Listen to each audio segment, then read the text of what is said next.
Egunon guztiei eta ongi etorriak Eusko Jaurlaritzak, UPV-EHUk eta Ikerbasquek antolatzen dugun Maries Lodowska Curie Doctoral Networks programaren inguruko webinario honetara. Eskerrik asko, hemen izateagatik gaur. Bueno, muchas gracias a todas y a todos por conectaros a este webinario que organizamos entre Gobierno Vasco, UPV-EHU e Ikerbas sobre el programa Maries Lodowska Curie Doctoral Networks.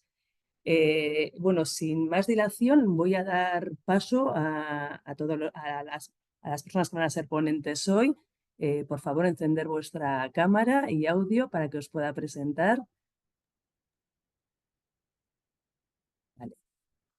Bueno, gracias por estar aquí. Nos falta Iker, que me imagino que se conectará ahora. Por una parte tenemos a Maya Esquisabel, que es la directora de investigación del Gobierno Vasco. Muchas gracias, Amaya, por estar aquí hoy. También tenemos a Xavi Eichhut, a ver cómo lo he dicho, que es National Contact Point de las Maries Lodowska Curie. Tenemos también a María Inés Torres, que es profesora de la UPV-EHU y además es evaluadora de este programa. Iker Aguirrezábal, que me imagino que se conectará en cualquier momento, que también es coordinador de una ayuda de este programa. Y por último, Izaskun Ibarbia, de la UPV-EHU, que nos va a acompañar durante todo el webinario y va a poder responder las preguntas que vayáis haciendo. Solamente dos anotaciones. Vamos a grabar el webinario y luego lo vamos a difundir a través de nuestras redes sociales y la página web de Ikerbas. Y las preguntas que queréis hacerlas por favor en el apartado de preguntas y respuestas que está en la parte de abajo. Como comento, Izaskun irá contestándolas y al final del webinario, en la última media hora, habrá oportunidad de que hagáis preguntas a los ponentes. Pues nada, si os parece, os voy a volver a pedir que cerréis las cámaras, el audio y Amaya, cuando tú quieras. Muchas gracias. Eskerrik asko, Ainhoa. Egunon guztioi, buenos días a todas y a todos. Y muchas gracias en primer lugar por asistir a este webinario que, como ha dicho Ainhoa, organizamos conjuntamente el Gobierno Vasco, la Universidad del País Vasco, Euskal Herriko Unibertsitatea, Ikerbasque, en este caso sobre las ayudas del programa Maries Lodowska Curie en la modalidad de Doctoral Networks. Quiero agradecer también la coordinación a Ikerbasque y la presencia del National Contact Point de estas ayudas, Xavier Eichhut, así como de María Inés Torres, que es evaluadora, como ha dicho Ainhoa, de una de este programa, de las ayudas de este programa, e Iker Aguirrezábal, que es también coordinador de una de estas ayudas. Además de la presencia también de Izaskun Ibarbia, que nos acompaña en todas estas presentaciones de los programas europeos y que desde la Oficina de Proyectos Europeos de la Universidad del País Vasco os puede prestar una ayuda excelente en este ámbito. Como más adelante va a explicar Xavier, este programa Marie Curie Slodowska Actions es uno de los programas históricos de la política científica de la Comunidad Europea. Es un programa muy reconocido, con un gran prestigio y tiene una dotación presupuestaria en Horizon Europa que es más de un cuarto del presupuesto del panel de ciencia excelente, es decir, más de 6.000 millones de euros. Dentro de estas ayudas generales, en las cuales hay muchas modalidades, las redes de doctorado o Doctoral Networks tienen una dotación para esta convocatoria de más de 456 millones de euros, con lo cual creemos que es una buenísima oportunidad para participar. Y tienen como objetivo formar a doctorandas y doctorandos que sean creativos, emprendedores, innovadores y resilientes, capaces de enfrentarse a los desafíos actuales y futuros y de transformar el conocimiento y las ideas en productos y servicios para el beneficio económico y social de Europa y también en este caso de Euskadi. Estos programas, por supuesto, son complementarios a todos los que estamos desarrollando a nivel de la política científica de Euskadi, porque consideramos que la formación, la atracción, la retención y la repatriación de talento investigador es una de las claves para el avance de la ciencia en Euskadi. Y estas políticas las materializamos tanto a través de la Fundación Vasca para la Ciencia, Ikerbasque, como a través de los diferentes programas de ayudas predoctorales y postdoctorales que también coordinamos desde el Gobierno vasco o que trabajamos conjuntamente con las universidades del Sistema Universitario Vasco, Universidad del País Vasco, Deusto y Mondragón Universitatea. No me voy a alargar más, solo deseo que este Infoday os sirva para conocer mejor el programa, para beneficiaros de la experiencia de los 2 investigadores que han participado, tanto como evaluador como coordinador, y sobre todo para aclarar todas vuestras dudas a través de ellos, a través del National Contact Point y también a través de todo el soporte que nos ofrecen nuestras oficinas y técnicos de proyectos europeos de las universidades y de nuestros centros de investigación. En definitiva, espero que esta jornada os sirva para animaros a presentaros en este programa. Os deseamos mucho éxito. Eskerrik asko, soy Narratagatik y doy paso ahora a Xavier. Hola, buenos días y muchísimas gracias. Voy a ir compartiendo la pantalla, una presentación y además voy a ponerme el temporizador porque tengo 40-45 minutos para esta ponencia y no quiero pasarme de tiempo. Además es que tal y como la he propuesto, probablemente tengo más contenido de qué tiempo disponible, pero esto lo he hecho a propósito porque decidí al final meter algún detallito sobre la preparación de las propuestas de cada uno de los apartados, sobre todo de la parte B1. Y entrar ahí pues ya supone entretenerse un poco. Entonces, según cómo vaya viendo la marcha, las diapositivas por mi parte las tendré disponibles y según cómo vaya el de tiempo, pues a lo mejor en alguna de las partes corro un poquito más. Doctoral Network, pues bueno, empezamos como es habitual con lo que es, digamos, poner en el marco de todo lo que es el programa completo de las acciones Marie Curie, dado que esta es una de las 5 modalidades que forman parte del programa. Y tienen una serie de características que casi me atrevería a decir que en Doctoral Network son particularmente relevantes, pero que aplican en realidad al programa entero. Evidentemente es una acción internacional. Son acciones que en última instancia o en esencia llevan un componente de investigación excelente, fundamental, pero es importante acordarse también, y dado que estos son redes doctorales, ya os digo que casi más relevante aún, ese elemento, digamos, formativo y de desarrollo profesional para los fellows, en este caso candidatos y candidatas predoctorales, que participen en la red doctoral. Además, aunque hay distintas modalidades, indistintamente del tipo de modalidad de Doctoral Network, el componente intersectorial e interdisciplinar se busca siempre que esté presente, como en todos los tipos de acciones que forman parte de todo el programa.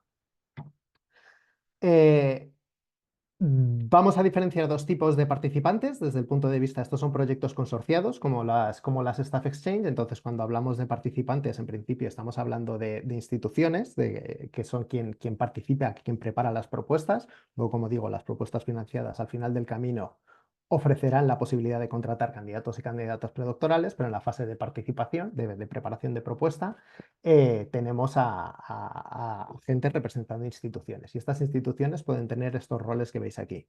Pueden ser beneficiarios o pueden ser associated partners.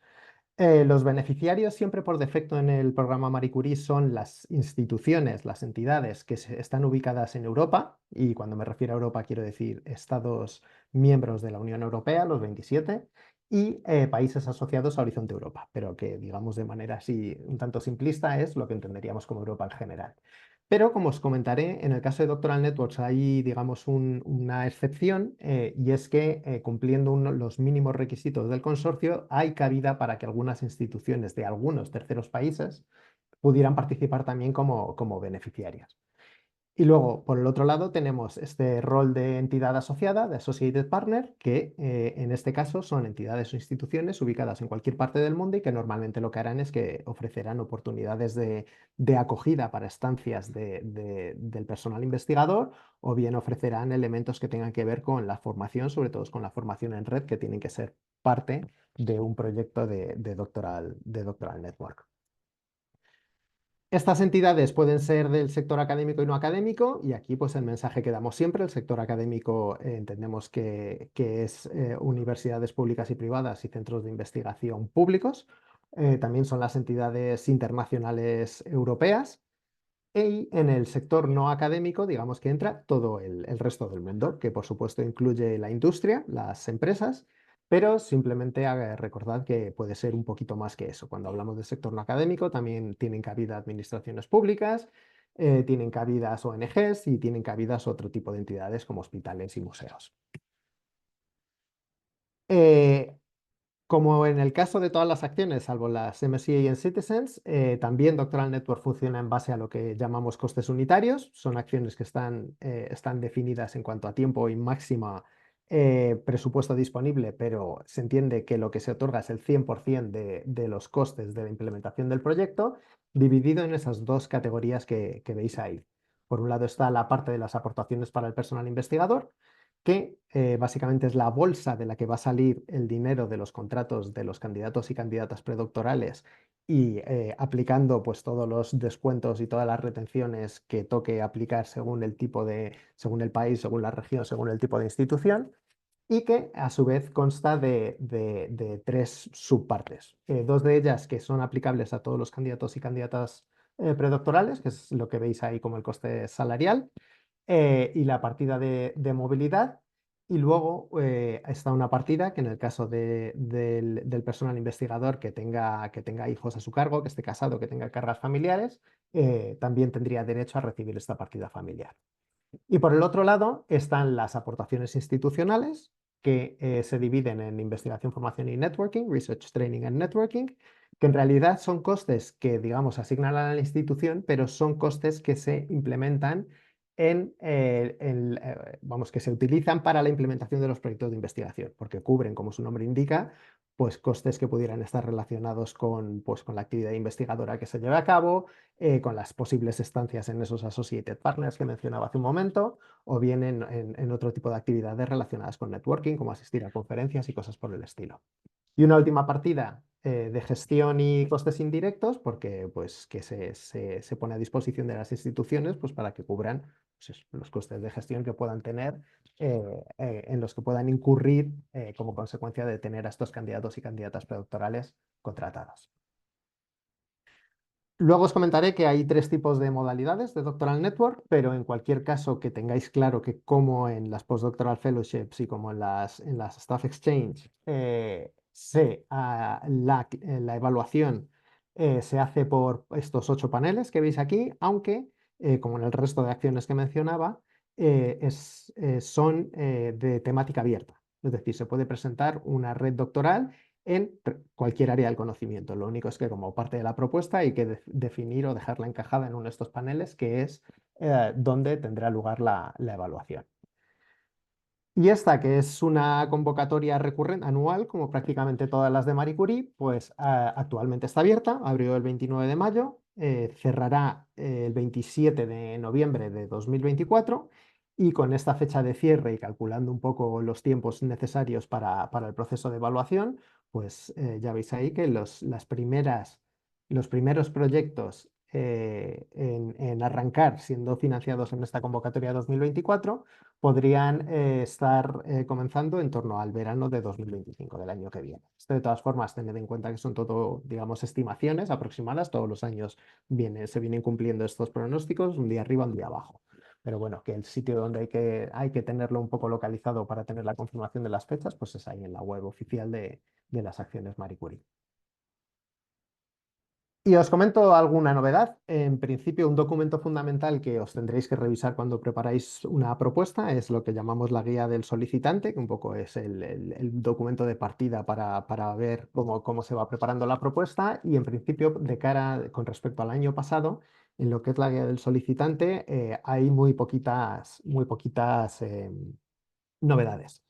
La más importante es esta que os pongo aquí, y es que no lo he comentado todavía, pero lo diré en un momento, hay una restricción al reenvío de propuestas que se presentaron en la convocatoria del año pasado sin superar el 80% de valoración, que entonces si no se superaron, en principio no se pueden presentar la misma propuesta. Y en la guía del solicitante anterior se hablaba de propuestas similares, que no se podía presentar una propuesta similar a una que se hubiera enviado. Y en esta guía del solicitante, dado que esta terminología generaba bastantes dudas, este año se ha aclarado y básicamente se entiende que una propuesta es similar y por tanto no sería elegible, asumiendo eso, que se presentó el año pasado y se obtuvo menos del 80%, si no cambia, o sea, si el 70% de la propuesta del consorcio, los participantes siguen siendo los mismos, se entiende que sigue siendo una propuesta similar, es decir, hay que cambiar más del 70% para entenderlo como una propuesta distinta y entonces sí se podría presentar. Y entrando un poco en harina, pues yo creo que la forma más fácil, o por lo menos para mí la más intuitiva para entender qué se busca con las Doctoral Network y por tanto qué es lo que se debería incluir en una propuesta de Doctoral Network, es pensar, digamos, en los dos tipos de participantes fundamentales. Os decía, por un lado están las propias instituciones que montan el consorcio y proponen el programa innovador de doctorado, y por el otro lado están los candidatos y candidatas predoctorales que los proyectos financiados contratarán. Entonces, desde el lado del personal investigador predoctoral, tened en cuenta que lo que se busca es reforzar todas sus habilidades y competencias, por supuesto científicas, pero también las transversales, en aras de una mayor empleabilidad. Es decir, que el candidato o candidata predoctoral, una vez termina su paso por la Doctoral Network, aparte de obtener su título de doctor o doctora, pues que salga, digamos, con un perfil profesional que le permita tener una empleabilidad lo mayor posible. En ese sentido se da bastante prioridad también, o se da bastante, se hace bastante hincapié en la búsqueda de oportunidades durante la implementación de la Doctoral Network que lleve a que estos candidatos y candidatas predoctorales refuercen pues, sus conocimientos relacionados con la transferencia de conocimientos hacia mercado o hacia impacto a políticas, cosas por el estilo. Y también reforzar todas sus capacidades de comunicación y colaboración, siempre buscando pues eso, que tanto el propio proyecto de investigación como el investigador o la investigadora predoctoral, ya doctor y doctora al final del proceso, tengan el máximo impacto posible en el ecosistema de investigación e innovación europeos. Y por el lado de la institución, cuando se monta una red doctoral, pues también se tiene que buscar una serie de objetivos. Por un lado está digamos, reforzar las actividades de formación predoctoral en las que está involucrada la institución, así como reforzar, digamos, sus mecanismos o los mecanismos que tengan establecidos para ofrecer supervisión a los candidatos y candidatas predoctorales. También se busca el que las instituciones, a través de la implementación de una red doctoral, mejoren sus colaboraciones internacionales, por lo pronto con los miembros, los participantes del resto del consorcio de la Doctoral Network, el resto de beneficiarios, pero también los Associated Partners. Y también pues, que se acerquen los resultados o las actividades de investigación de las propias instituciones directamente a las actividades formativas, en este caso en la forma de un programa predoctoral. Como os decía, hay un máximo de presupuesto disponible para las redes doctorales. El máximo se mide en person months, que es personas mes, que básicamente se mide por la cantidad de meses y la cantidad de candidatos y candidatas predoctorales que se contratan y lo que duran sus contratos. Esta es la medida de los person months. Y el máximo para las tres tipologías de Doctoral Network es de 540 person months. En el caso de las redes doctorales, que hay que cumplir básicamente con la formación del mínimo consorcio posible, que son 3 entidades de 3 países distintos europeos, también se busca que haya una colaboración, como os decía, digamos, en el marco de lo que es el programa entero, esa colaboración entre sector académico y no académico, y los proyectos doctorales estándar, los más habituales, pueden tener una duración total de 48 meses y pueden ofrecer contratos a los candidatos y candidatas predoctoral de un mínimo de 3 meses y hasta un máximo de 36 meses. De manera que, haciendo la cuenta sobre ese máximo de 540 person months, esto significa que en una red doctoral estándar se podrían llegar a contratar hasta 15 candidatos y candidatas predoctorales a tiempo máximo de contrato de 3 años. Los doctorados industriales, digamos que funcionan con esa misma normativa, solo que tienen una especificidad que hay que cumplir para todos los candidatos y candidatas predoctorales, y es que ya no solo se busca que estén expuestos, que haya una colaboración entre sector académico y no académico, sino que cada candidato y candidata predoctoral, en este caso además, tiene que pasar al menos el 50% de su tiempo en el sector no académico.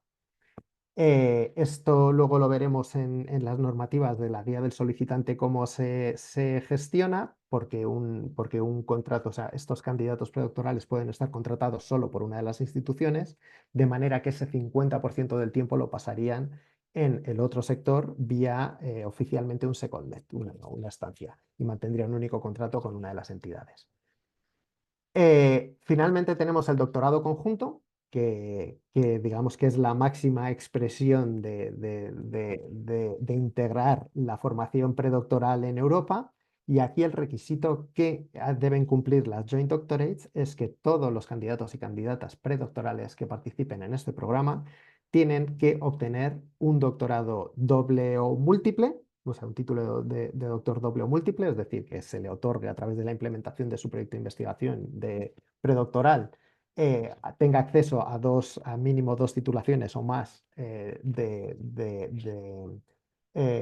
distintos países europeos, o bien un reconocimiento conjunto, lo que sería una titulación conjunta reconocida a un programa compartido por más de una institución europea. En este caso, dado que se entiende que son programas que son más difíciles tanto de montar como de gestionar, y de hecho los números lo muestran claramente, aquí se facilita la posibilidad de que los proyectos en sí, lo que sería la red doctoral conjunta en total, el proyecto durará hasta 60 meses, serían 5 años. Y en este caso los contratos predoctorales que se podrían ofrecer en el marco de una Joint Doctorate financiada podría llegar a alcanzar hasta 48 meses. Esto significa que como el máximo total de presupuesto disponible sigue siendo el mismo, si vamos de nuevo todo a máximos, a 5 años de proyecto, 4 años de contrato, pues estamos hablando de algo de máximo 11 candidatos predoctorales, aunque se pueden ofrecer distintos contratos. Y ahí tenéis, por ejemplo, pues el ejemplo que viene en la documentación que genera la Comisión Europea, pues que se podría ofrecer de nuevo siempre a máximos, pues 7 contratos con una duración de 36 meses y otros 6 contratos más con una duración de 48 meses. Porque en ninguna de las modalidades, digamos que la duración de cada contrato predoctoral tiene que ser exactamente igual para todos los candidatos y candidatas predoctorales que se contraten. Entonces, aquí tenéis un poco una revisión, como os decía, por la parte del consorcio. El consorcio mínimo son 3 organizaciones ubicadas en 3 países europeos distintos. Este es el mínimo consorcio de una Doctoral Network. Además, uno de estos 3 sí o sí tendría que ser de una o sea, de un país miembro de la Unión Europea. Los otros 2 pueden ser países asociados. Y sobre este mínimo, pues se pueden añadir más participantes, incluyendo, como os adelantaba al principio, beneficiarios de terceros países que estén ubicados en los denominados países de ingresos bajos y medios. Hay una consideración importante a tener en cuenta cuando se montan los consorcios, y es que evidentemente pueden haber varias instituciones del mismo país, pero cuando se haga el reparto entre los beneficiarios de los candidatos y candidatas predoctorales que contrata cada uno, hay un máximo del 40% del presupuesto total del proyecto que puede ir a un mismo país. También os he mencionado ya, os he adelantado esta restricción a los reenvíos del 80%, de manera que cualquier propuesta que hubiera recibido menos del 80% en 2023 no podría presentarse en 2024, o bien habría que hacer variarlo más del 70% de los participantes, como os decía anteriormente. Y los Associated Partners, que ya os lo he mencionado también en la definición de los Associated Partners, que normalmente lo que hacen es eso, es ofrecer posibilidades de estancias a los candidatos y candidatas predoctorales, pero también pueden ofrecer algunas de las actividades formativas para toda la red y actividades por el estilo. Estos pueden estar ubicados en cualquier parte del mundo y ser de cualquier sector. Esto es una revisión de diferenciar. Aquí lo más importante que os tiene que quedar claro es que un beneficiario, para ser beneficiario, hay que contratar al menos a un candidato o candidata predoctoral. Da igual que sea una entidad europea, si no se contrata candidato predoctoral en el marco de la Doctoral Network, entonces se es Associated Partner. Y como veis ahí, pues los beneficiarios son los que firman el Grant Agreement, los que reciben los fondos directamente, porque son los que contratan a los candidatos y candidatas predoctorales. Pero también pueden estar involucrados en esas actividades de acogida y de formación, al igual que los Associated Partners. Y nada, de nuevo, volviendo a la guía del solicitante, pues resaltaros un poco ahí unas diferencias entre las 3 modalidades que os he comentado de Doctoral Network estándar, de Doctoral Network industrial y de Joint Doctorate, de Doctoral Network conjunta. Como en las acciones individuales, digamos que como parte del proyecto predoctoral, de los contratos que se ofrecen a los candidatos y candidatas predoctorales, existe esta posibilidad de hacer secondments, de hacer estancias que de hecho están digamos, bastante recomendadas. No son obligatorias, pero están recomendadas porque, entre otras cosas, por ejemplo, es una de las formas de asegurar esa exposición a distintos sectores, esa colaboración entre distintos sectores. Entonces, en el caso de las Doctoral Network Standards, estas duraciones, la duración de estas estancias tiene un máximo de 1/3 de lo que sería la duración del contrato predoctoral, del candidato o candidata predoctoral. Pero en el caso de las Industrial Doctorates, donde, como os decía, existe la obligatoriedad de que todos los candidatos pasen al menos el 50% del tiempo de su contrato en un partner no académico, o bien en las Joint Doctorates, donde al ser una titulación múltiple o conjunta se asume que todos los candidatos y candidatas predoctorales de esa Joint Doctorate pasarán tiempo en las distintas instituciones que otorguen el título. En este caso, se ha eliminado la restricción de tiempo de los secondments para posibilitar a las instituciones que no estén obligados a hacer contratos múltiples. Es decir, en el caso de ese 50% en sector no académico, 50% en universidad, por ejemplo, pues que no haya que cumplir con esa obligatoriedad de tenerle contratado primero en un lado y después en el otro, sino que podría estar contratado en uno, pasa el 50% del tiempo por ejemplo, en su institución contratante y el otro 50%, como os decía, vía secondments, porque no existe ese límite de secondments. Y todo esto, pues, como os decía al principio, es desde el punto de vista de las instituciones. Ahora pensemos en los proyectos que consiguen la financiación y que tienen que contratar a esos candidatos y candidatas predoctorales. ¿Qué deben cumplir? Pues hay una serie de requisitos. El primero y más obvio es que estas personas no pueden disponer de no pueden ser doctores a fecha de contratación, es decir, cuando se abra el periodo de contratación de una Doctoral Network financiada. También existe la obligatoriedad de que una vez que se les contrate se enrolen en un programa predoctoral, en un programa que lleve a la obtención del título de doctor en al menos un país de la Unión Europea o un país asociado a Horizonte Europa. Y esto es particularmente relevante en el caso de los proyectos que tengan esos posibles beneficiarios de terceros países. Son elegibles, podrían contratar en los terceros países, pero tendrían los candidatos y candidatas predoctorales que contrataran en los terceros países, aún así, tendrían que estar enrolados en un programa, un programa de doctorado de un país europeo.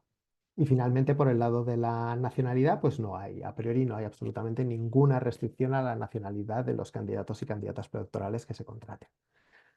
Ahora bien, como en el resto de programa marco, aplica la regla de movilidad, que significa que para ser un candidato o candidata elegible para ocupar un puesto como doctoral candidate en una red doctoral de Marie Curie, no se puede haber estado durante más de 12 meses de los últimos 36 meses, es decir, un año de los últimos 3 años, en el país de destino. Es decir, si tenemos un consorcio en el que van a contratar tanto instituciones españolas como instituciones alemanas, quienes vengan a las instituciones españolas no pueden haber estado en España más de 12 meses en total a lo largo de los últimos 36 meses, y quienes vayan a las instituciones alemanas, lo mismo, pero para Alemania. Y esto es, tienen la obligación las redes de doctorado de publicar sus ofertas cuando llegue el momento de contratar a esos candidatos y candidatas predoctorales. Tienen que contratar en Euraccess, de manera que, viéndolo por otro lado, si entre la audiencia tenemos gente que está pensando en la posibilidad de hacer su tesis doctoral en el marco de una Marie Curie, ¿dónde pueden encontrar esas ofertas de redes doctorales ya financiadas? Pues probablemente en muchos sitios, pero sí o sí seguro las vais a encontrar en el portal Euraccess, porque contractualmente los beneficiarios tienen la obligación de publicar ahí. Aquí tenéis la revisión de los costes, de los costes unitarios que os mencionaba al principio. Resaltar una serie de cosas. El living allowance, que es la parte más importante de lo que es la parte que iría para el salario. Recordad, aplicando todas las retenciones y demás que apliquen en el caso de cada institución. Pues en la Living Allowance hay que aplicar un coeficiente de corrección de país según el país de destino donde se vaya a contratar al candidato o candidata predoctoral. esa que veis ahí resaltado en amarillo es porque desde el año pasado, desde la convocatoria de 2023, ha subido tanto los costes unitarios de las distintas categorías, lo que veis en amarillo, como el coeficiente de corrección de país, de manera que en España era el 91,3% el año pasado y actualmente está en 95,6%. Y a la hora de preparar los presupuestos, pues es bastante sencillo. Se hace digamos que se hace todo online en la parte administrativa que os mencionaré ahora en un momento. Y como digo, pues básicamente lo que tiene que definir cada beneficiario es cuántos candidatos y candidatas predoctorales va a contratar y cuánto tiempo de contrato va a ofrecer en total. Y con esto automáticamente, aplicando ese coeficiente de corrección de país según el país de la institución, pues sale el presupuesto entero disponible. Y pasamos, ¿cómo se evalúan estas propuestas? Pues se evalúan en principio por las tres categorías que veis aquí, por excelencia, impacto y calidad y eficiencia de la implementación, o sea, calidad, excelencia, impacto e implementación, que además tienen distinto peso. En el caso de excelencia tiene un peso mayor que impacto, 50% frente al 30%, y implementación un poquito menos, un 20%. Y además, en el caso de propuestas que obtengan la misma valoración, también marcan un rango de prioridad, de manera que dos propuestas con la misma puntuación, aquella que tuviera una puntuación de excelencia más alta que la otra, quedaría siempre por encima. Y bueno, no voy a entrar a mencionar lo general de cada contenido porque yo creo que nos va a dar tiempo a ver un poco unas recomendaciones sobre lo que es la propuesta en sí.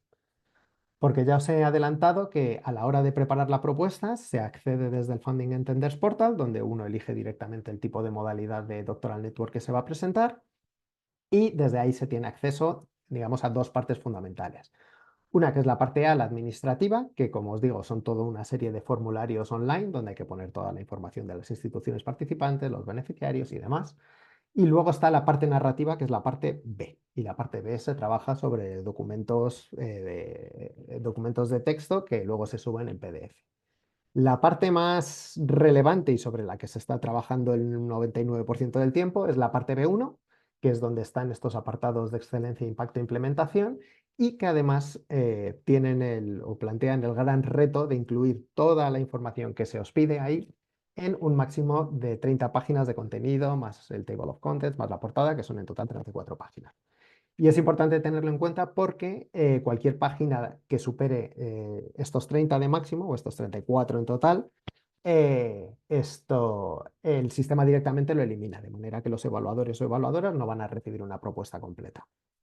Y en la parte B2 se incluye información adicional, donde además tenemos alguna buena noticia también con respecto a la convocatoria del año pasado, porque aparte de la información que veis aquí sobre cómo se va a gestionar, cómo se va a organizar la red, cómo va a funcionar el Supervisory Board, que es obligatorio en las propuestas, cómo se va a abordar los principios del Green Charter, también es el apartado, o sea, se ha pasado también a este apartado, digamos, la estrategia de contratación, que antes iba en la parte B1 y al final iba restando espacio a esas 30 páginas.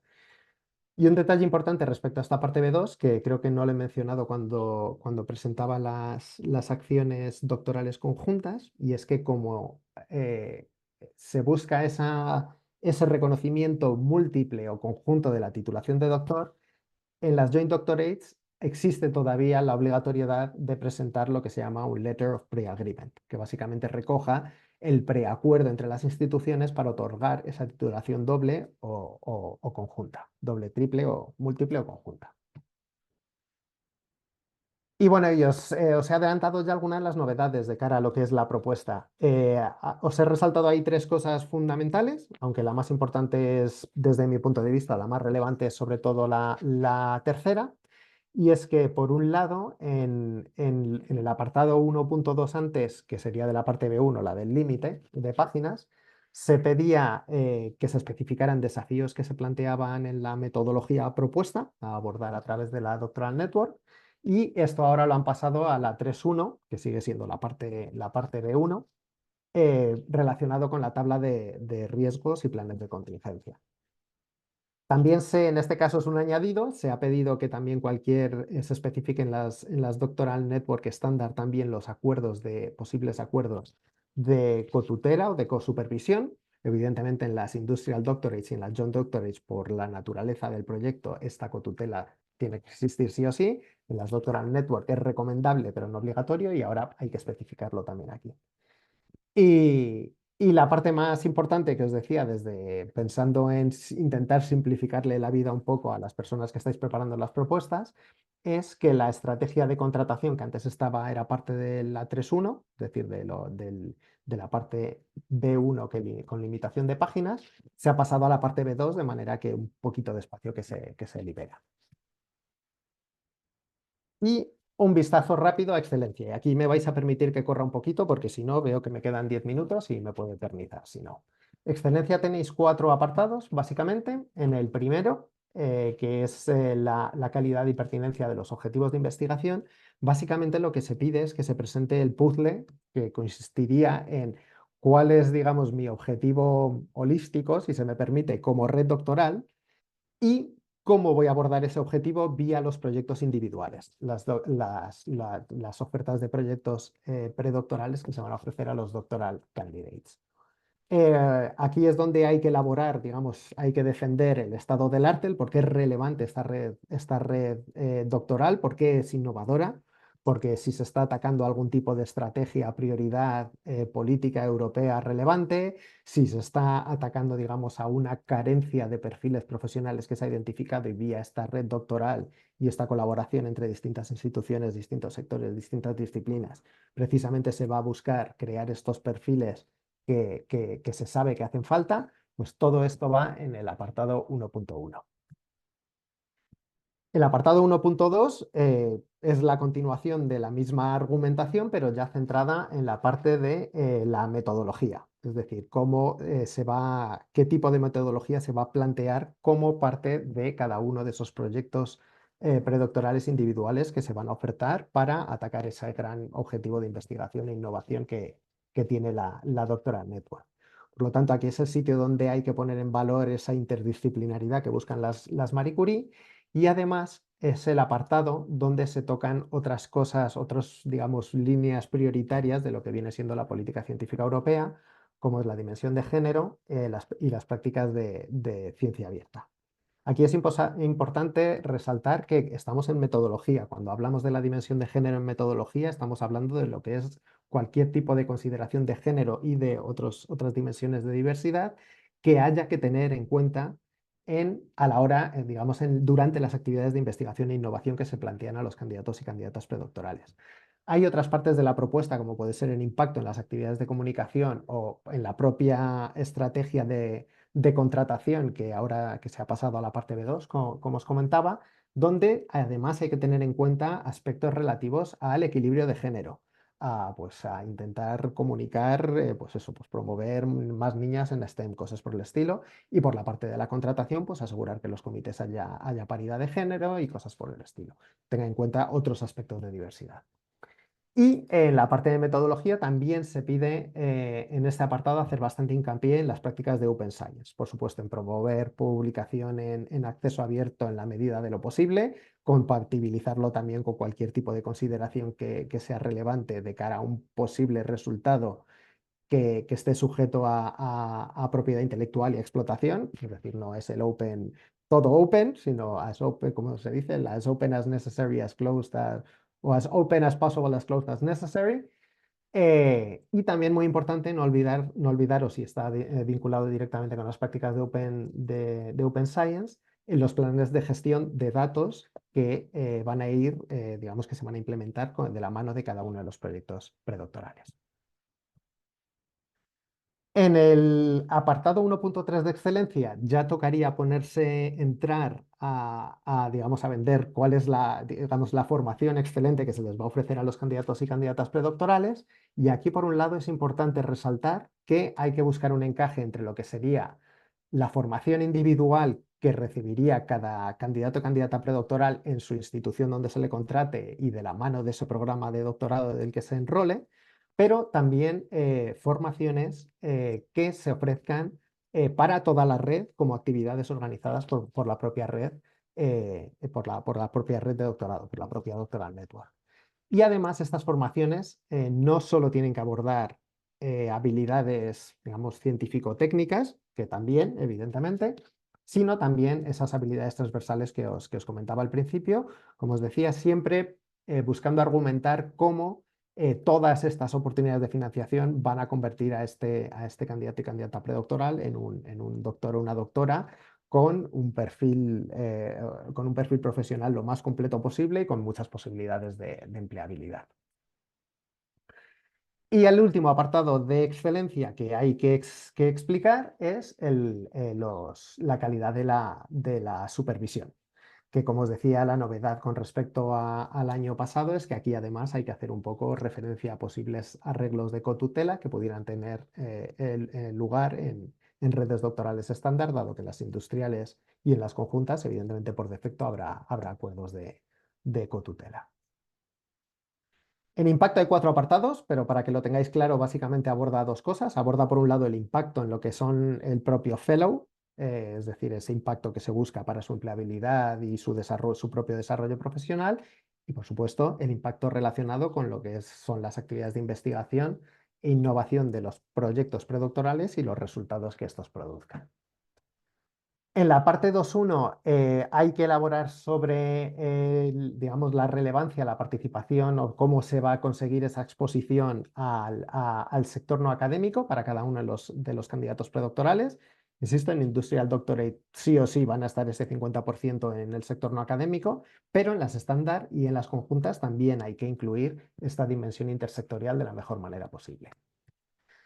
Y también en este apartado 2.1 es donde hay que elaborar, digamos, esto estaría relacionado con ese impacto en las instituciones que os comentaba muy al principio que buscan las redes predoctorales, el cómo va a contribuir la red doctoral a mejorar o hacer más sostenible la formación predoctoral que ofrecen las instituciones que participan en la red doctoral, así como, idealmente, cualquier tipo de elemento de sostenibilidad que permanezca de él como resultado de haber implementado la red doctoral. Es decir, básicamente que siga adelante una vez que funcione o sea, una vez que acabe la financiación o que continúen las colaboraciones de alguna otra manera entre la gente de las instituciones que forman parte del consorcio.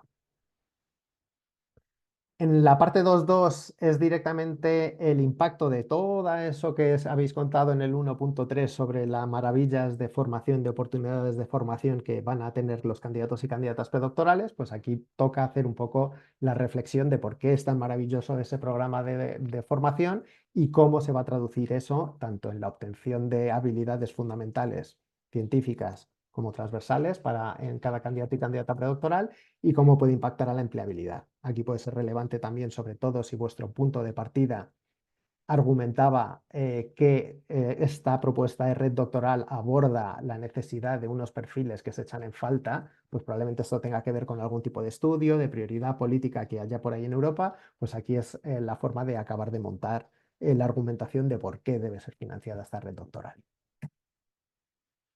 Y en el apartado 2.3 serían la planificación de las redes o sea, de los planes de comunicación, diseminación y explotación. Todos los candidatos y candidatas predoctorales van a tener que preparar sus correspondientes planes.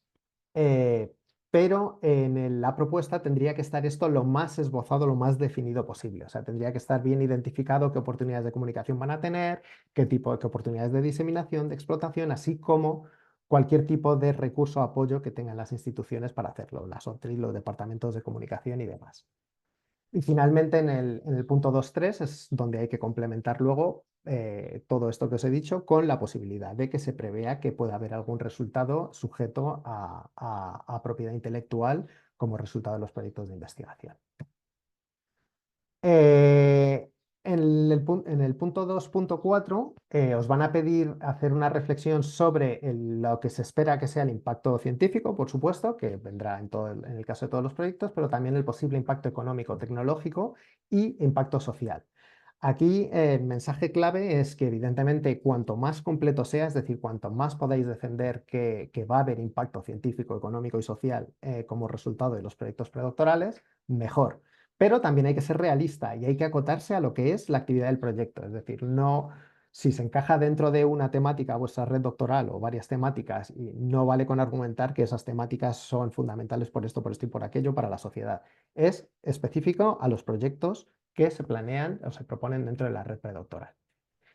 Y finalmente, en la parte de implementación, y me queda un minuto, hay toda una panoplia de tablas, que es donde todo lo que habéis preparado anteriormente, ese gran objetivo, cómo encajan los proyectos predoctorales, qué metodologías se van a aplicar, cómo se conectan las metodologías entre los proyectos independientes y tal, pues toca reflejarlo en toda esta estructura habitual de los proyectos europeos, que son los paquetes de trabajo, las tareas, deliberables, o sea, entregables, e hitos. Apuntaros que lo habitual es que haya normalmente relacionado con los objetivos los objetivos científicos e innovadores, lo habitual que se suele ver es que haya 3, 4 paquetes de trabajo claramente científicos, vinculados tanto con ese apartado 1.1 como con el 1.2 de metodológico, pero también hay que incluir paquetes de trabajo más relacionados con las actividades, pues, de gestión, de comunicación y diseminación, que tienen que ser parte de una red doctoral. Y esto es nada, un poco para que tengáis una imagen de lo que se busca, ¿no? Por un lado, bueno, la descripción del paquete de trabajo es más o menos obvia, aunque es importante también verlo, pues que este es un pantallazo de uno de contenido científico, pues que veis que hace referencia no solo a las instituciones participantes, sino también a los candidatos y candidatas predoctorales contratados. E idealmente, si podéis dar con una especie de esquema que facilite al evaluador a entender perfectamente, a dejar muy claros cuáles son vuestros objetivos en la línea de lo que veis aquí, ¿no? Que en este caso es coger los paquetes de trabajo más relacionados bueno, todos los paquetes de trabajo, con cada uno asignando cómo se comunican esos candidatos predoctorales, que en este caso eran los Early Stage Researchers, con los distintos deliberables. Hay que incluir también una tabla de riesgos y gestión de planes de contingencia, y aquí simplemente resaltaros que os acordéis que hay que incluir los posibles riesgos asociados a los objetivos científicos y a la metodología, pero también los riesgos que tengan que ver con puramente la gestión del proyecto. Y finalmente, en los últimos apartados de la sección 3, lo que se hace es la venta del consorcio, el por qué ese consorcio, por qué esos beneficiarios y por qué esos associated partners. Hay que poner en valor el por qué tipo de infraestructuras, de conocimientos que tengan, también, digamos, la complementariedad entre los distintos participantes y el rol de los associated partners, y si hay participantes de terceros países, el por qué están involucrados. Y yo creo que con esto acabo. Si tenéis alguna pregunta, como os digo, os dejo sin contar explícitamente, pero lo tenéis en las diapositivas, unos detallitos de los resultados de 2023 y recursos que podéis utilizar, empezando por nosotros mismos, los NCPs, pero también la documentación que ofrece el proyecto de NCPs, que tenéis ahí, pues los handbooks y cosas por el estilo que os ayudan a preparar las propuestas. Estupendo. Xavi, muchísimas gracias por la presentación, súper interesante. Y nada, bueno, vamos a dar el paso a Iker Aguirrezábal. Iker, ¿estás por ahí? Estoy Sí. aquí. Estás, vale. Iker es coordinador de un proyecto, y lo que queríamos preguntarte, Iker, es que compartieras con los asistentes cuál ha sido tu experiencia en este programa. Así que cuando tú quieras. Vale, muy bien, gracias. Bueno, nosotros estamos coordinando una doctoral network, en este caso de 13 doctorandos, en el área de la ingeniería de la reacción química. Es una joint doctorate, es decir, estamos en cotutela con diferentes centros.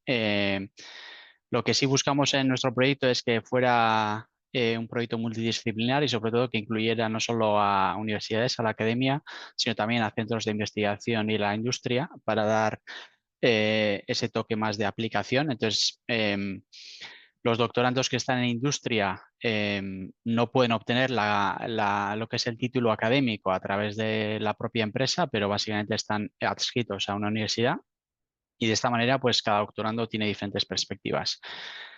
Lo conseguimos a la segunda convocatoria. En la primera, pues bueno, el feedback fue bastante bueno, pero sobre todo luego mejoramos y aclaramos un poco mejor la parte de investigación. Sobre todo la primera convocatoria fue un poco, lo escribimos un poco deprisa y al final pues no hubo algunos detalles que no estaban muy claros. Y sobre todo lo que aclaramos un poco mejor fue la parte de la investigación. Y bueno, antes en la presentación anterior he visto algún comentario que igual decía que la parte de training es donde más se debe focalizar y yo creo que es así, pero sin perder un poco la perspectiva en la innovación o en la investigación. Porque yo creo que al menos esa es la sensación que tuvimos nosotros en la primera convocatoria. Nos centramos mucho en el training y lo que es la idea o el concepto del proyecto era nuevo, pero tampoco era muy rompedor. Y en la segunda convocatoria sí que le dimos un poco más de vuelta a esa parte y así es como conseguimos. Pero es verdad que respecto a otro tipo de convocatorias tampoco tiene que ser una idea muy rompedora, porque básicamente tenemos a ciertos doctorandos que tienen que conseguir una tesis doctoral y tampoco tenemos que perder la perspectiva que esas tesis doctorales tienen que salir adelante. Entonces, tampoco pueden ser proyectos con mucho riesgo, porque básicamente si no, de alguna manera estamos condicionando su tesis doctoral. Entonces, de alguna manera, nuestra idea de investigación la mejoramos un poco y además en cada doctorando y en los paquetes de trabajo, sobre todo, hicimos un análisis de riesgo bastante detallado para mitigar un poco ese tipo de comentarios en este tipo de sentido.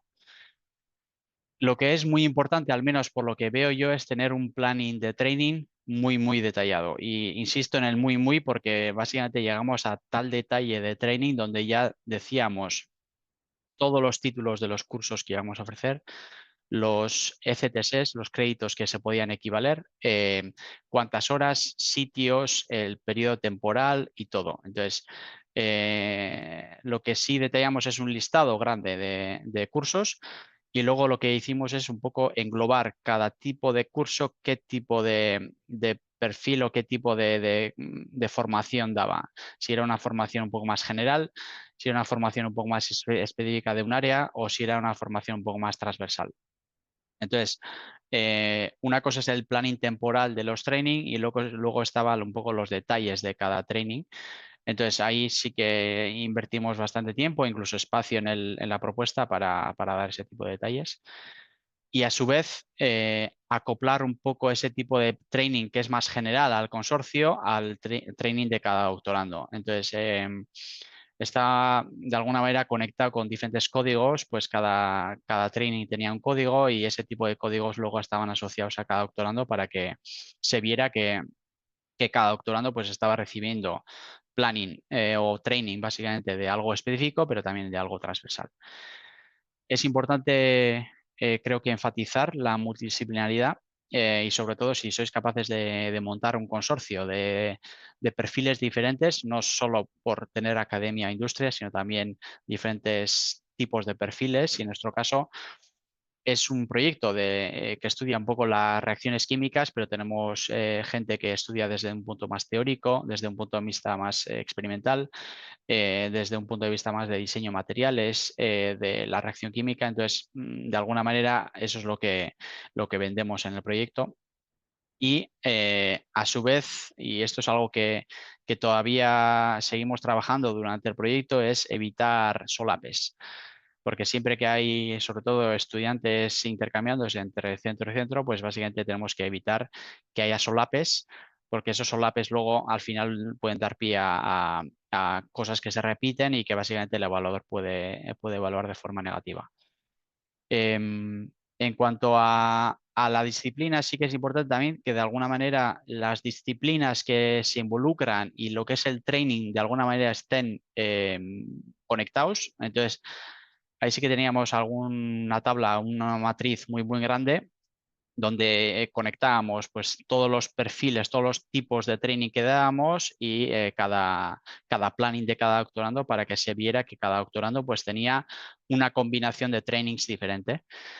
Y luego también algo importante yo creo que es el orden, un poco ordenar todo bien, que sea muy claro, que el evaluador pueda encontrar muy fácil toda la información, que esté de alguna manera con códigos, con tablas y demás. Y luego asignar roles. En cuanto al consorcio, que haya, pues eso es lo típico, pero bueno, básicamente que quede claro que hay como una jerarquía en cuanto al training, que haya incluso un supervisory board, que haya de alguna manera orden en cuanto a qué tipo de decisiones se pueden tomar a la hora de decidir pues, si hay algún solape o lo que sea. Y para la parte de management más de lo mismo también, ¿no? Entonces, esos son un poco los puntos que yo enfatizaría. Más que nada trabajar mucho en el orden y sobre todo en los detalles, porque cuanto más detalles se den, pues básicamente menos dudas queda para el evaluador y al final yo creo que es algo que se consigue no siempre por tener una idea rompedora, un training muy rompedor, sino por evitar errores y por evitar comentarios negativos. Entonces, cuanto menos dudas se deje en la propuesta, pues básicamente no damos pie a que se comente de esa manera. Esa era un poco mi impresión, así de forma rápida. Si hay alguien interesado, también estoy dispuesto a compartir un poco nuestra propuesta, no con el contenido real, pero si hay alguien interesado en usar nuestro template, pues es algo que también estamos dispuestos a compartir. Qué bueno, Iker. O sea, es que ricasco por la presentación, por compartir cómo lo habéis hecho vosotros, que se os ha dado muy bien, además, ¿no? Y por la generosidad de compartir el template. Pues nada, con esto le vamos a dar la palabra a María Inés. María Inés es profesora de la UPV, EHU, y además es evaluadora de este programa y lo que queríamos un poco es que nos contaras cuál es tu visión como evaluadora, con qué te encuentras en este programa. Cuando tú quieras, María Inés, es que ricasco, ¿vale? Vale, gracias. Bueno, lo primero que tengo que decir es que estoy absolutamente de acuerdo con todo lo que ha dicho Iker de lo que es importante, ¿eh? Voy a añadir solo algunas cosas relacionadas con lo que nosotros hacemos como evaluadores, ¿no? El procedimiento de evaluación tiene 3 evaluadores independientes que cada uno hace su evaluación y después tenemos que llegar a un consenso discutiendo entre nosotros. Y luego ya está la tercera parte, que es el panel donde se ordenan las propuestas, etcétera, ¿no? Pero hay una persona muy importante en el proceso de evaluación que está muy cerca de nosotros, que es el vicechair. Y el vicechair, el vice chair, pues a veces es como como una presión que tienes todo el rato mientras estás haciendo la evaluación, porque es el que se encarga de que cumplas las normas, no te salgas del guión, etcétera, etcétera. Con esto quiero empezar diciendo que la evaluación de las Marie Curie en general, todas las Marie Curie, a diferencia de otros programas, son muy estrictas y muy concretas, ¿eh? Entonces, a nosotros se nos hacen preguntas, que ahora iremos un poco, a las que tenemos que contestar. Entonces, a veces, como evaluador, tú estás viendo algo de la excelencia o algo de cualquiera de los ítems que tienes que evaluar y dices, bueno, pues esto no se sale, no es magnífico, pero tampoco es una porquería. Bueno, pues igual no pones nada. Pues no, señor, tienes que poner algo. Entonces, esto es muy importante, que lo sepáis. Vamos a ver, vamos a ir un poco por partes. En excelencia, sabéis que es el 50%, ¿no? Tenemos, ya lo he explicado Xavi antes, tenemos varios subapartados, ¿no? Uno es el de la calidad y pertinencia de la investigación, los objetivos de innovación y la ambición, etcétera, etcétera. Esto está escrito en 2 líneas, pero nosotros nos hacen preguntas concretas sobre cada uno de ellos, ¿eh? Entonces, si estáis hablando, si a ellos dicen que tenéis que hablar de la innovación de los objetivos, tenéis que hablar de la innovación de los objetivos y decir si son ambiciosos, cuánto de ambiciosos son y estar bien soportados en el estado del arte. Porque cada uno de esos son preguntas concretas. Si tú no has puesto nada de la innovación de los objetivos y a mí me preguntan cuánto de innovadores son esos objetivos, tendré que decir que no está suficientemente explicado.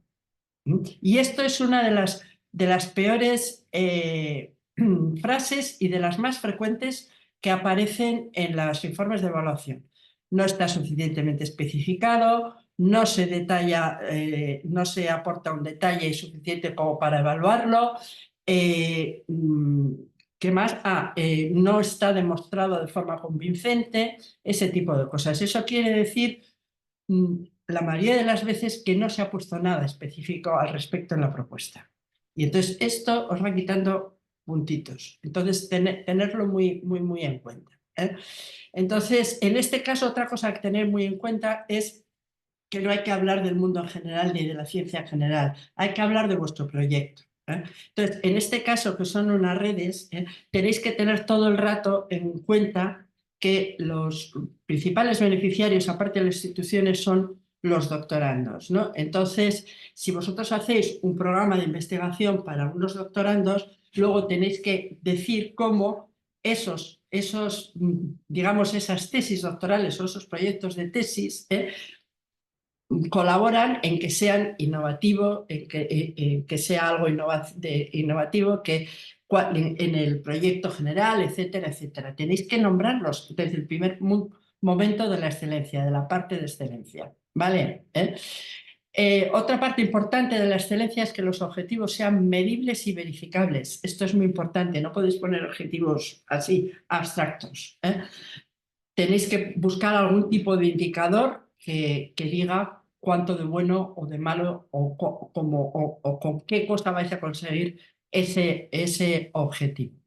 Y por supuesto el estado del arte tiene que ser conciso porque no tenéis espacio para grandes cosas, pero conciso, actual. No está de más poneros a vosotros mismos, no pongáis todo el rato vosotros mismos, pero es una forma de decir que sabéis de qué habláis. O sea, que alguna autocita no está de más nunca.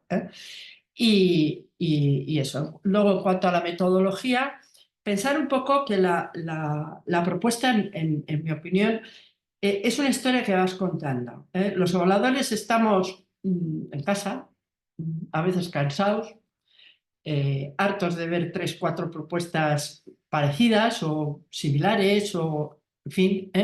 Entonces, nos tenéis que coger la atención desde el minuto 1, ¿vale? Entonces, en la parte de excelencia tenéis ya que haber conseguido picarle la curiosidad al evaluador.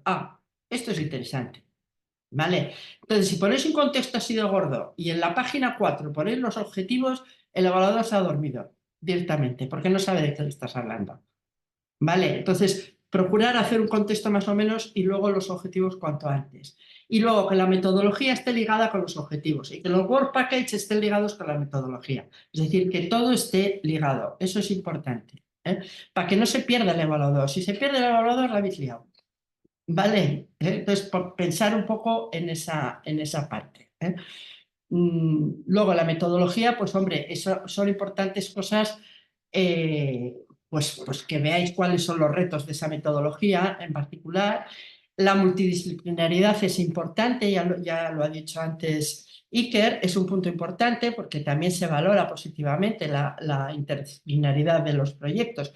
Y si el vuestro no es interdisciplinar por definición, pues argumentarlo también. Porque si no ponéis nada, si no es interdisciplinar, vuelvo a lo de antes, y no ponéis por qué no, el evaluador, ¿qué va a decir?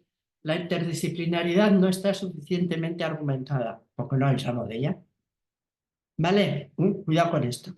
La dimensión de género, lo mismo, aquí tenéis que tener cuidado y tener muy claro lo que es la dimensión de género. No se trata de contar hombres y mujeres en el equipo de investigación, de eso no se trata. Se trata de ver si es necesario o no tenerlo en cuenta. Por ejemplo, en mi campo, en los vías no solamente de género, también de otro tipo de minorías o discriminaciones, etc. En el caso de los datos en inteligencia artificial es muy claro, ¿no? Hay un BSI de los datos. Entonces, bueno, pues hay que tratar de evitarlo o bien analizarlo o bien hacer algo con ello. Cuando estáis tratando con seres humanos, evidentemente hay una perspectiva de sexo, depende de la ciencia y de género. Y también cuando utilizáis a personas como evaluadores de algo, de la usabilidad de una máquina, de la usabilidad de lo que sea, hay también tiene que ver el género. Pero no os inventéis donde no hay, argumentarlo, ¿vale? Porque el género también se puede meter en otros sitios de la propuesta. Por ejemplo, cuando habláis de actividades de diseminación, podéis decir que vais a poner a hacer alguna actividad con los doctorandos pues para tratar de fomentar las ciencias de la ingeniería o yo que sé qué cosas las estén famosas entre las niñas. Eso tiene algo que ver con el género y está en otro lado, ¿vale? Pero así, en un sitio o en otro, está bien, ¿vale? Bien. Vale, yo creo que esto está más o menos... el programa, el training, ya lo he dicho, que era antes, es muy importante. Y hay frases y palabras que aparecen en todos los conceptos. Credibilidad, medidas. Para que las cosas sean creíbles y medidas tenéis que poner ejemplos concretos y tenéis que hablar de medidas concretas. Si habláis así del éter, no vais a perder esos medio puntos para aquí y para allá que os van a poner en mala posición, aunque la propuesta sea en principio buena. Calidad de la supervisión. Bueno, pues esto evidentemente es la calidad de los directores de tesis y de las personas que se van a encargar de ello. A ver, aquí no se trata de ser el científico con 50.000 publicaciones. Es importante la experiencia en haber dirigido tesis, porque si vamos a dirigir tesis, pues que no sea la primera. Y si es la primera, ponemos un codirector de más peso, por ejemplo. Ese tipo de cosas. No se trata de tener muchísimas publicaciones, se trata de saber de la cosa concreta del programa concreto que estamos hablando, ¿vale? Porque a veces sí vemos que ponen a personas con muchas publicaciones, pero que no tienen una relación muy directa con lo que van a dirigir. Entonces yo no sé si las ponen para que, pensando que el currículum lo es todo, y no, tiene que estar, digamos, asociado a lo que uno quiere hacer, ¿vale? Evidentemente tiene que tener experiencia. ¿Cómo se mide? También podéis dar datos concretos, años de experiencia del supervisor, algo así como el H-index cuando sea relevante, cosas de ese tipo, para decir que sí, que realmente tiene experiencia, con tablitas y con cosas así, ¿vale? El impacto. Bien, pues hay una parte del impacto, como bien ha dicho Iker, que va en la persona, en cada uno de los doctorandos, ¿no? Entonces, es importante la contribución de las industrias, de la parte industrial, esto es importante, y si no, la argumentáis. Y es importante que el programa de entrenamiento, el training program, tenga efectos después después de terminar las tesis. Pues, por ejemplo, si os puede ocurrir pedir un proyecto europeo en conjunto. ¿Habéis podido hacer algo, un proyecto europeo, otra clase de red de movilidad, una MSCASE, por ejemplo? O se os puede ocurrir, pues yo qué sé, toda esa parte de training que habéis hecho, montarla en un MOOC o en alguna cosa así. Se puede ocurrir meter estudiantes de doctorado de otros que no sean de los de la red en algunas de las actividades, con lo cual aumentáis el impacto, ese tipo de cosas. Ser lo más específico posible. No digáis que esto tiene impacto porque estoy hablando de energías renovables que todo el mundo sabe que tiene futuro. No, hay que ser mucho más específico y hay que hablar de nuestro proyecto y de nuestros resultados, ¿vale? Bien, después, a ver, el dissemination, etcétera, etcétera. Vamos a ver, sí. El plan de diseminación, el plan de explotación y el plan de comunicación. Es muy importante todo eso. Primero, pensar cuáles son los destinatarios, eso es básico.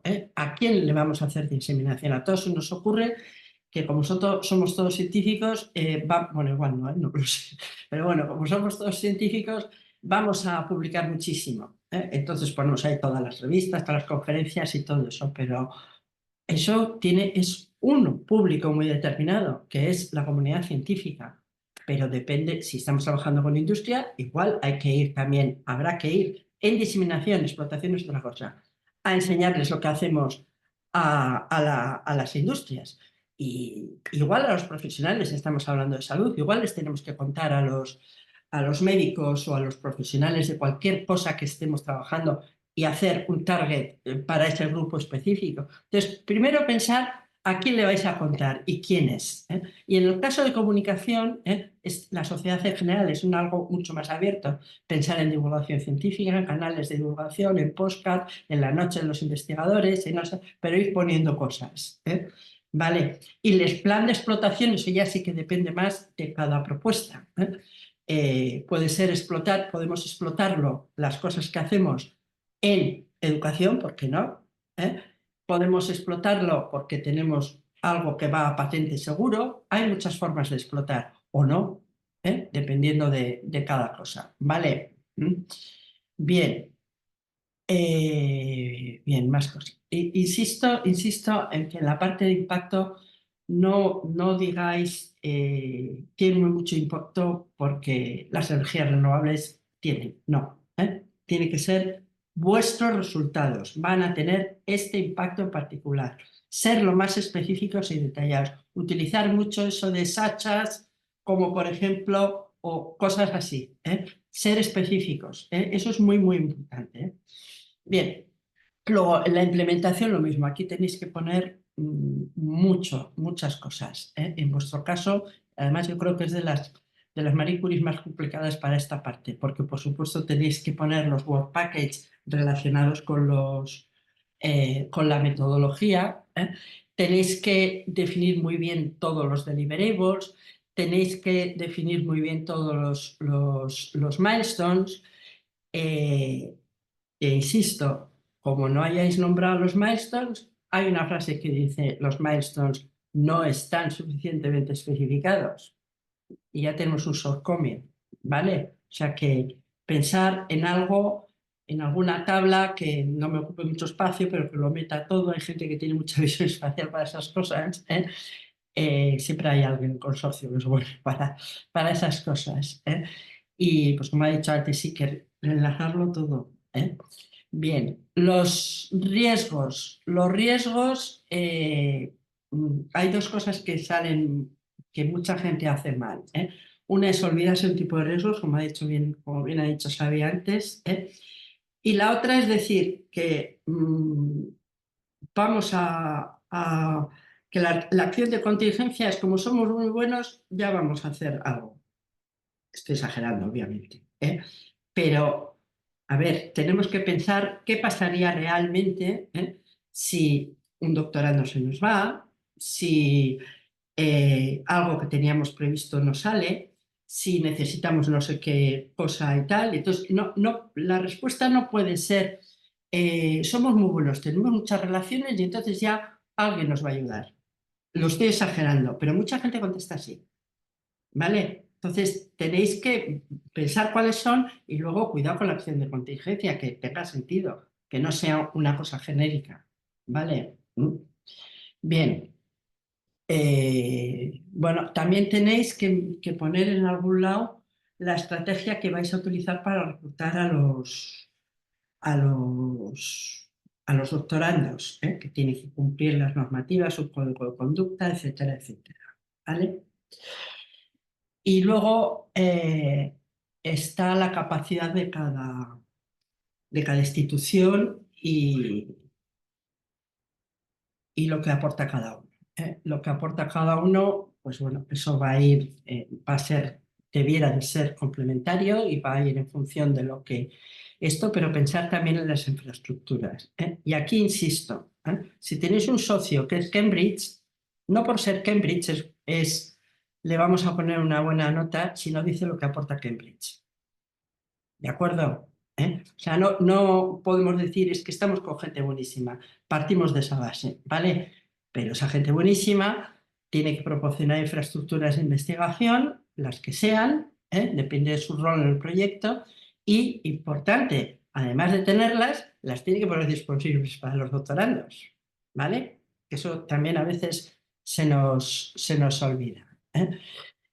Y bueno, yo creo, no quiero extenderme más, es mejor que hagamos preguntas, pero simplemente yo querría concluir con que seáis coherentes desde el principio al final, que contéis la historia que tienes en la cabeza bien contada y donde cada pieza va a encajar en esa historia. ¿eh? Y que destaquéis palabras clave aquí y allá y cuidado con la especificidad. No suficientemente claro, no específico, no suficientemente específico, no demostrado de forma convincente. Y el handbook de los National Contact Points es muy bueno, yo lo usaría. Muy bien. Gracias, María Inés. Ha sido súper interesante todo lo que has comentado. Yo entiendo que ha sido de gran ayuda, ¿no? Para todas aquellas personas que estén interesadas en He ido muy presentarse rápido, pero bueno. a este programa. Os voy a pedir a todas y a todos los ponentes que encendéis la cámara. Hola, otra vez. Que tenemos aquí un rato para contestar preguntas, que ha estado ya contestando un montón de ellas Izaskun, algunas igual las voy recuperando también para que las pueda escuchar todo el mundo. Si queréis hacer alguna pregunta más, tenéis un apartado ahí de preguntas y respuestas para colocarlas. Bueno, nos preguntaba Barcin si se va a compartir la grabación como MP4 en YouTube y bueno, la vamos a compartir en YouTube con el canal en el canal de Ikerbas. Lo difundiremos también a través de nuestras redes sociales y ahí pondremos el enlace a YouTube. Virginia nos comentaba que le acaban de conceder una Doctoral Network y se preguntaba si le podéis dar algunos consejos prácticos de la gestión de estos proyectos en el día a día. No sé si os atrevéis, quizás sí que Xavi, no sé. Yo voy, la verdad es que he aprendido todos los días. Una de mis recomendaciones al menos es informar a todos los del consorcio que informen siempre al coordinador de lo que está ocurriendo, porque hay veces que entre tanta gente no te enteras de todo lo que está ocurriendo. Entonces, de alguna manera que haya esa conexión siempre. Y luego lo que siempre ayuda en la gestión es tener a alguien que haga esa labor. Entonces nosotros en la propia propuesta indicamos que 1/3 de los costes indirectos del consorcio total se iba a destinar para contratar un project manager. Entonces, básicamente hay una persona que con esos costes indirectos casi cubre todos los 4 años del proyecto. Entonces, gran parte de lo que es la labor administrativa de project management, deliverables y todo eso se hace a través de él. Y entonces ahí nos quitamos gran parte del trabajo. Y luego, en cuanto a la gestión científica, es más bien intentar tener reuniones muy periódicas. Y lo que sí tenemos es reuniones entre IPs, bueno, básicamente investigadores principales, para aclarar un poco porque nosotros tenemos muchas muestras que enviamos de uno a otro y demás, cómo aclarar eso. Y luego los doctorandos aparte tienen sus propias reuniones entre ellos, donde ya damos un poco más de libertad para que se explayen, porque hay veces que cuando estamos nosotros presentes, pues igual no se explica, no preguntan, entonces ese tipo de cosas a veces ayuda un poco. ¿Queréis comentar alguna cosa más en esta línea? Nada, No. que la experiencia es un grado. Yo en la parte de gestión no me atrevo a meterme mucho, pero sí iba a sugerir, que ya lo ha hecho Iker perfectamente, el plantear ese rol de project manager que yo creo que particularmente a la Doctoral Network, como bien apuntaba, es fundamental y requiere un cierto acuerdo previo con el consorcio. Tenemos una pregunta de Estefanía que dice, en una evaluación previa, uno de los comentarios recibidos fue "The level of commitment of some participant is not explicitly stated". ¿Cómo se puede mostrar esta implicación? Dándole un rol.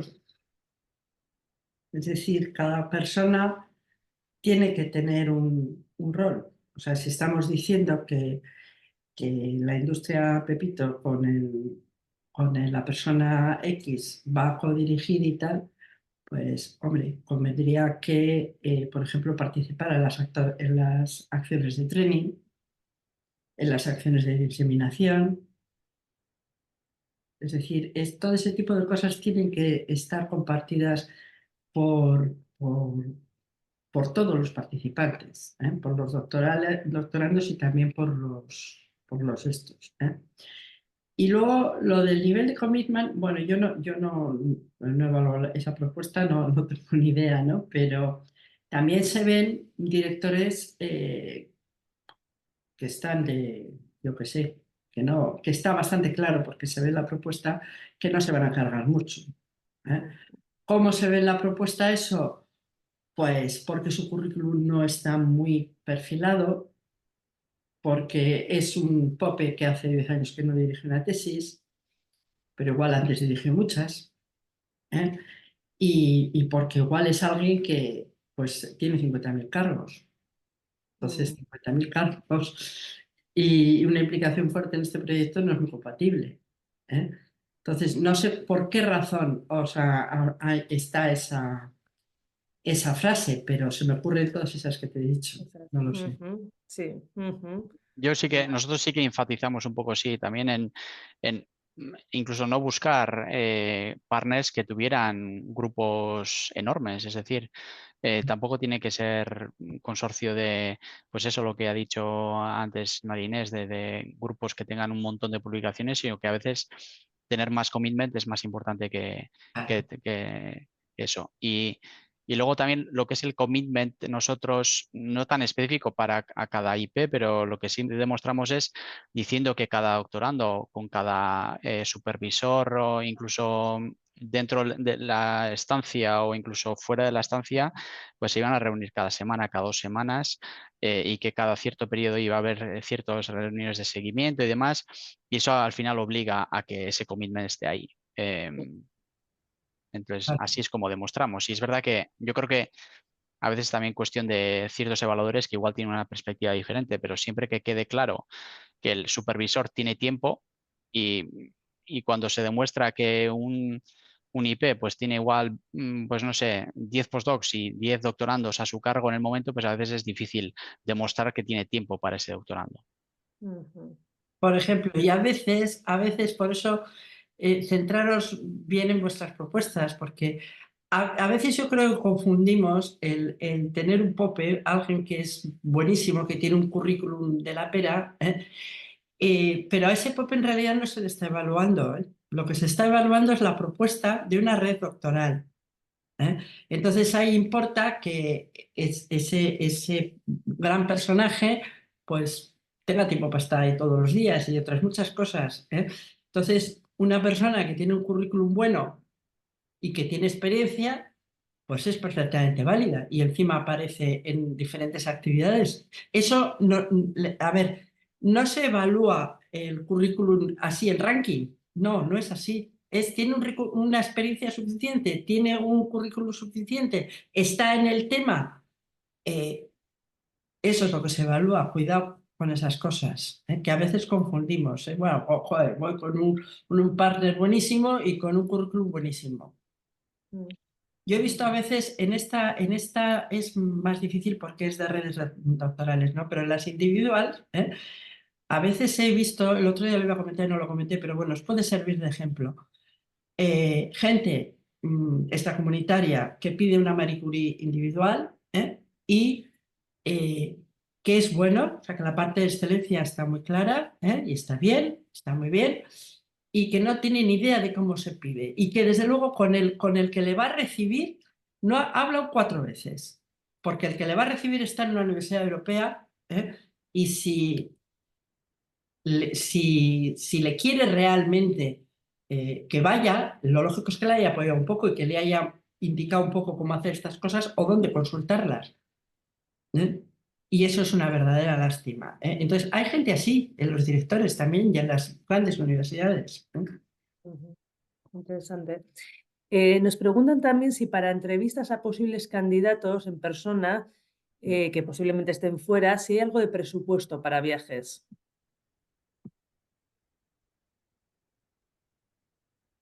Yo por la parte que me toca, de nuevo de la teoría, diría que, a ver, esto podrían ser costes que podrían ir a gestión. Ahora bien, también hay que tener cuidado con eso, porque digamos que en tu estrategia de contratación tú tienes que facilitar Tienes que abrirle la puerta al máximo número de posibles candidatos y candidatas. Y eso a veces pasa por el hecho de que una entrevista presencial, si se pone como requisito, le complicas mucho la vida a alguien de un tercer país, por ejemplo, que no se va a venir a España para hacer una entrevista solo, por mucho que le pagues el viaje. Ya. Entonces, por poder se podría salir de los costes de gestión. Ya estratégicamente a lo mejor no es tan apropiado según las circunstancias. Vale. Nos preguntan también si se ve mal si vienen dos partners de un país. De nuevo, por la parte que me toca, mal no, para nada, pero recordad lo que comentaba del límite del 40%, sobre todo si son beneficiarios. Es decir, que un máximo del 40% del presupuesto total que pida el Doctoral Network es lo que puede ir a un mismo país, sumando todos los participantes de ese país. En relación a los participantes, una pregunta que es muy recurrente, que la ha contestado antes Izaskun, pero para que la pueda ver toda la audiencia, ¿hay algún mínimo de candidatos de Doctoral Network previstos para una red? Si queréis contestar alguno. Dale, Izaskun, que lo has contestado fantásticamente bien. En principio es el mínimo, o sea, 1 por beneficiario, 3 beneficiarios como mínimo, ese sería el mínimo, pero normalmente redes tan pequeñitas no suele ser lo habitual. Y depende de la actividad que cada beneficiario plantee. Vale. Pues con esto yo creo que tenemos todas las preguntas respondidas, además de las que ya Izaskun ha estado venga a contestar. Pues nada, daros las gracias a todas las personas que habéis participado, bueno, las que habéis estado escuchándolo, por supuesto, y a las personas ponentes. Yo creo que ha sido muy interesante y ojalá que sea incentivadora la charla, o esa era la idea, al menos. Y nada, pues mila esker hemen izateagatik. Si queréis añadir algo de última hora, pero estamos justo en la hora. No, mi última recomendación es que se empiece ya. Esa es la recomendación. Aunque noviembre a veces parece que está lejos, es que se empiece ya a escribir. Sí. Sí. Pues parece que todo el mundo asiente y que dice que sí. Así que animar a la gente desde aquí que hay que empezar. Muy bien. Pues nada, esan dakoa, eskerrik asko por vuestro tiempo. Muchas gracias, buen día. Eskerrik asko. Agur. Agur, agur.